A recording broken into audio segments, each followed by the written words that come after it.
இறையேசுவில் என் அன்பு சகோதர சகோதரிகளே, ஆண்டவர் நாமத்திற்கு சோத்திரம். தினம் ஒரு ஜப வழியாக பேசிக்கொண்டிருப்பது உங்கள் அன்பு சகோதரன் பிரபு. எப்படிங்க இருக்கீங்க? இன்றைய நாள் எப்படிங்க போச்சு? உங்களுக்கு மகிழ்ச்சியாக இருந்தீங்களா? எப்போவுமே சந்தோஷமா இருங்க. நம் ஆண்டவராகிய இயேசு கிறிஸ்து நம் ஜபங்களையெல்லாம் கேட்டு நம் அனைவரையும் ஆசீர்வதிக்க போகிறாரு. மகளே, மகனே, கலங்காத, மனம் உடஞ்சி போகாத, நான் இருக்கேன், உன் கூட தான் இருக்கேன், தைரியமாக இருன்னு சொல்கிறது யாருங்க? நம்ம ஏசப்பா. ஆமீன். அன்பு சகோதர சகோதரிகளே, நமக்கு ஒரு பாலகன் பிறந்தார், நமக்கு ஒரு குமாரன் கொடுக்கப்பட்டார். ஏசாயா 9ஆம் அதிகாரம் 6 சொல்லப்பட்ட அழகான வார்த்தை பாடுங்க. நம் ஆண்டவராகிய இயேசு கிறிஸ்து நமக்காக வந்திருக்கின்றார், நமக்காக கொடுக்கப்பட்டிருக்கின்றார். எனக்காகவே இந்த உலகில் நீர் பிறந்திருக்கின்றீர் என்று நம் ஆண்டவராகிய இயேசு கிறிஸ்து நம்ம பார்க்க போகிறோம்ல. இன்னும் கொஞ்ச நாளுங்க, இன்னும் கொஞ்ச நாள் இல்லை, இன்னும் ஒரு நாள் தான் வெயிட் பண்ணிகிட்ருக்கோம். ஆண்டவராகிய இயேசு கிறிஸ்து நம் இல்லங்களில் பிறக்க போகின்றார். புதிய மாற்றம் உருவாக போகுதுங்க. நீங்கள் என்ன நினைக்கிறீங்களோ கண்டிப்பாக கொடுக்க போகின்றார். மகளே, மகனே, கலங்காத, நான் இருக்கேன். உங்களுக்கு எவ்வளோ சந்தோஷத்தை கொடுக்க முடியுமோ நான் கொடுக்குறேன்.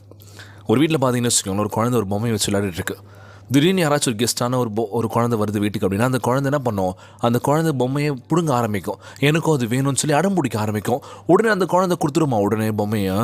இல்லை, எந்த இது ஏன் நான் தரமாட்டேன்னு சொல்லி என்ன பண்ணும்? அழ ஆரம்பிக்கும். அதை நம்ம பிடிங்கி அந்த குழந்தைகிட்ட கொடுத்தா கூட என்ன ஆகும்? அந்த குழந்தை அழுதுகிட்டு தான் இருக்கும். ஸோ இன்றைய நாள் நம்ம ஆண்டவராகிய இயேசு கிறிஸ்து, கலங்காத, மனம் உடஞ்சி போகாத, நான் உனக்கு சொந்தமானவன், எல்லாருக்கும் நான் சொந்தமாக இருக்கேன். நீங்கள் யார் என்ன தேடுறீங்களோ அவங்களும் நான் நிறைய ஆசீர்வாதத்தை கொடுக்க போகிறேன். இன்றைக்கி நம்ம தேடுறோமா இல்லை தேடலையா? சாய்ஸ் இஸ் யுவர்ஸ் அப்படி தான் சொல்ல போகிறோம்ல. தேவைப்படுறோம் என்ன பண்ணுவோம்? ஆண்டவர் நோக்கி நம்ம பயணிப்போம். தேவை முடிஞ்சதுக்கப்புறம் எனக்கு எல்லாமே கிடச்சிச்சு, நான் நினச்சதெல்லாம் கொடுத்துட்டார் ஏசப்பா, அப்பா இதுக்கப்புறம் ஏசப்பா நம்ம டிஸ்டர்ப் பண்ணக்கூடாதுன்னு சொன்னால் பண்ண போகிறோம்? அவர் அப்படியே விட்டுற போகிறோமா? இல்லை, ஆண்டவரே நீங்கள் கொடுத்த அந்த விஷயம் தான், நீங்கள் கொடுத்த அந்த வாழ்க்கை தான், நான் இந்த நன்மைக்கு வந்திருக்கேன்னா நீங்கள் தான்ப்பா ஏசப்பா காரணம்.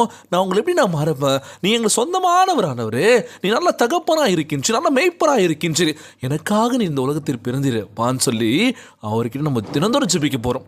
நம்ம எவ்வளோ பெரிய உயரத்துக்கு போனாலும் சரிங்க, ஆண்டவரத்தில் நம்ம ஜெபிக்கணும். தாழ்மை உள்ளத்தை நம்ம ஜெபிக்கணும். எனக்கு இது கிடச்சிச்சுப்பா, ஒரு தெனாவிட்டு ஒரு அதிகாரத்தில் இருக்கிறது, மற்றவங்களும் நம்ம ஒரு மாதிரி இழிவாக பேசுகிறது, அதெல்லாம் வேணாம் இல்லை. நம்மளும் கஷ்டப்பட்டு தான் மேலே வந்திருக்கோம். ஸோ நம்ம என்ன பண்ணணும்? அவங்களுடைய கஷ்டத்தை புரிஞ்சுக்கி நம்ம என்ன ஹெல்ப் பண்ணணும், அன்பை கொடுக்கணும், அது அன்பாக கொடுக்கணும். மனிதர்கள் மதிக்கக்கூடிய ஒரு தன்னம்பிக்கை நமக்கு இருக்கணும். போடா, அவன் எனக்கு கீழே தான், அவன்லாம் எப்படி வருவான் மேலேன்னு சொல்லி அது மாதிரிலாம் இருக்கக்கூடாதுல்ல. நம்ம மதிக்க கற்றுக்கிட்டாலே போதுங்க. இந்த ஒற்றுமை நமக்கு இருந்துச்சிட்டாலே எந்த பிரச்சனையும் இல்லைங்க. ஆனால் இந்த ஒற்றுமை இருக்கா? இல்லை. குடும்பத்துக்குள்ளேயே இந்த பிரச்சனைகள் இருக்குது. நீ அப்படியா நான் அப்படியான்னு சொல்லி பல பிரச்சனைகள் உருவாகிட்டதுக்கு காரணம் என்ன? இவன் அதிகமாக சம்பாதிக்கிறான், நான் சம்பாதிக்கலப்பா, அவன் பக்கம் தான் நீங்கள் பேசுவீங்கன்னு சொல்லி சில பல பிரச்சனைகள் உருவாக ஆரம்பிக்கும். காரணம் என்ன? காசுக்கு அவ்வளோ வேல்யூ இருக்குல்ல. இந்த காசை நம்ம கடன் வாங்கிட்டோன்னு வச்சுக்கோங்களேன், அவ்வளோதான் இல்லை. எப்போ திரும்பி தர போகிறேன்? அன்றைக்கி அப்படி கேட்டால் இப்போ கேட்டால் இல்லைன்ற அவங்களாம் குத்தம் பற்றியா அப்படின்னு சொல்லி என்ன பண்ணோம்? பயங்கரமாக பேச ஆரம்பிக்கும். இதை நம்ம என்ன பண்ணுவோம்? முன்னாடியே கொடுத்துட்டோம் அப்படின்னா பரவாயில்லையே, இருக்கட்டும், பரவாயில்ல, வச்சுக்கிறது தானே, நான் கேட்காம கொடுக்குதானே அப்படின்ற மாதிரிலாம் பேசுவாங்க. ஸோ பணம் அவ்வளோ ஒரு முக்கியமான ஒரு விஷயமா இருக்குல்ல. ஸோ மனிதர்களை தேடுங்க, நல்ல அன்பு உறவை வளர்த்துக்கோங்க. நம்ம ஆண்டவராகிய இயேசு கிறிஸ்து விரும்புகிற விஷயம் தான். ஒருத்தர் விட்டு கொடுத்து போங்க, அன்பாக இருங்க, அன்பை ஷேர் பண்ணுங்க. நம்ம ஆண்டவராகிய இயேசு கிறிஸ்து நம்ம இல்லங்களில் பிறக்க போகின்றார். நீங்கள் என்ன பண்ண போகிறீங்க? சமாதானத்தோடு, ஆண்டவரே நீங்கள் வாங்கப்பான்னு சொல்லி வெல்கம் பண்ணுங்கள். நம்மளோட இல்லங்களுக்கு இருதயத்தை திறந்து வச்சுக்கோங்களேன். நம்ம ஆண்டவராகிய இயேசு கிறிஸ்து நம்ம இல்லங்களுக்கு பிறக்க போகின்றார். புது மாற்றத்தை நிச்சயமாய் கொடுக்க போகின்றார். அன்பானவர்களே, ஆண்டவராகிய இயேசு உங்களுக்கு தகப்பனாகவும் நல்ல ஒரு வழிகாட்டியாகவும் இருக்க போகின்றார். தகப்பனை நீர் எனக்காக பிறந்திருக்கின்றீர், நீங்கள் எனக்காக கொடுக்கப்பட்டிருக்கின்ற என்று கூறுங்கள். இன்றைக்கு இயேசுவை ஏற்றுக்கொள்ளுங்கள். இந்த ஜெபத்தை கேட்டுருக்க என் அன்பான உறவுகள், ஒவ்வொரு நாள் ஜெபியுங்கள். வாழ்க்கையில் எதுவுமே நடக்கலைன்னு நினச்சி ஃபீல் பண்ணாதீங்க. சங்கீதம் 91 முழுமையாக படிக்க ஆரம்பிங்களா.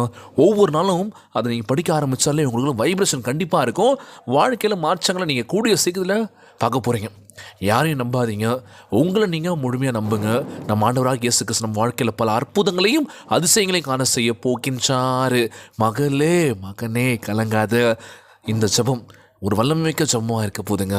இன்றைய நாள் ஜெபத்தை நம்ம ஆண்டவருக்கு முன்னாடி நம்ம கண்களை மூடி முழு மனசோட முழு ஆன்மோட நம்ம ஜெபிக்க போகிறோம். ஜெபத்திற்குள்ளாக பயணிப்போமா? எங்களை மிகவும் அதிகமாய் நேசிக்கின்ற அன்புள்ள ஆண்டவராகிய இயேசுவே, இன்றைய நாள் வாக்குறுதி வசனத்திற்காக நன்றி ராஜா. ஆண்டவரே, எங்களுக்காக உம்முடைய குமாரனாகிய இயேசு கிறிஸ்துவை இந்த உலகிற்கு அனுப்பியதற்காக சோத்தரிக்கின்றனப்பா. நாங்கள் நித்திய ஜீவனையும் நம்பிக்கையும் சொந்தரித்துக் கொள்ளும்படி இயேசு எங்களுக்கு சொந்தமாகவே கொடுக்கப்பட்டிருப்பதினால் களி கூறுகின்றனப்பா. இயேசுவே எங்களுக்கு சொந்தமானவராகவும் எங்கள் இரட்சகராகவும் எங்கள் ராஜாதி ராஜாவாகவும் ஏற்றுக்கொள்கின்றோம். ஆண்டவரே, உம்முடைய அன்பையும் சத்தியத்தையும் மற்றவர்களுக்கு காட்டும் உம்முடைய பிள்ளையாக நடப்பதற்கு எங்களுக்கு உதவி செய்வீராக. எங்களை உம்முடைய ராஜரீக குடும்பத்திற்குள் அழைக்கின்றபடியினாலும் உம்முடைய பிள்ளையாகும் வல்லமையை தருகின்றபடியினாலும் உமக்கு நன்றி செலுத்துகிறேன் இயேசப்பா. உம்மை அறியாதவர்களுக்கு எங்கள் வாழ்க்கையானது உமது கிருபையும் வெளிச்சத்தையும் குறித்து சாட்சியாக விளங்க வேண்டும் என்று செபிக்கிறோம்ப்பா.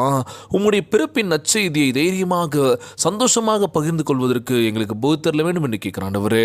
நாங்கள் எங்களை அர்ப்பணித்து நீர் எங்களுக்கு பாராட்டி நிபந்தனையற்ற அன்பை நினைவு கூறும் வண்ணமாக கிறிஸ்துமஸ் கொண்டாட்டத்தில் நாங்கள் ஈடுபடும் தருணத்தில் உம்முடைய ஆசீர்வாதமும் உம்முடைய அரவணைப்பும் எங்களுக்கு வேணும்னு கேட்குறேன் இயேசுப்பா. எங்களை பார்த்துக்கோங்கப்பா. எங்கள் வாழ்க்கையில் புது மாற்றத்தை கொடுப்பீர்னு நம்புகிறேன் ஆண்டவரே. ஒற்றுமை இல்லாமல் சண்டை சச்சரோடு ஒவ்வொரு நாள் நாங்கள் கடந்து போயிட்டுருக்கோம். எங்கள் வாழ்வினர் புதிய ஒளி ஏற்றுவீர்னு நம்புகிறேன் இயேசுப்பா. இந்த ஜெபத்தை கேட்டுக்கொண்டிருக்கின்ற என் அன்பு சகோதர சகோதரிகள், என் அன்பான உறவுகள் எல்லோரையும் பார்த்துக்கோங்கப்பா. யாருக்கு அந்த கஷ்டங்கள் துன்பங்களை கொடுத்துறாதீங்க ராஜா. நோய் நொடியினால் அவதிப்பட்டு கொண்டிருக்கின்ற ஒவ்வொரு சகோதர சகோதரிகளை உமது கரங்களால் தொட்டு நோயில் அகற்றி போடுவீராக. உம்மால் கூடாத காரியம் ஒன்றுமே ஆண்டவரே. எல்லோரையும் பார்த்துக்கோங்கப்பா. ஒவ்வொரு குழந்தை செல்வங்களையும் ஆசீர்வதிங்க. உடல் தெம்பும் வலிமை தர வேண்டும் என்று கேட்குறப்பா. கணவன் மனைவிக்குள்ள ஒற்றுமையை கொடுங்க, சமானத்தை கொடுக்க வேண்டும் கேட்குறேன் இயேசுப்பா. எல்லோரையும் பார்த்துக்கோங்கப்பா. இன்றைய நாள் ஜெபம் இயேசுவின் விலையேற பெற்ற நாமத்தினாலே ஜெபிக்கின்றேன் நல்ல பிதாவே, ஆமேன், ஆமேன். இயேசுவுக்கு புகழ், இயேசுவுக்கு நன்றி. மரியே வாழ்க. God bless you all.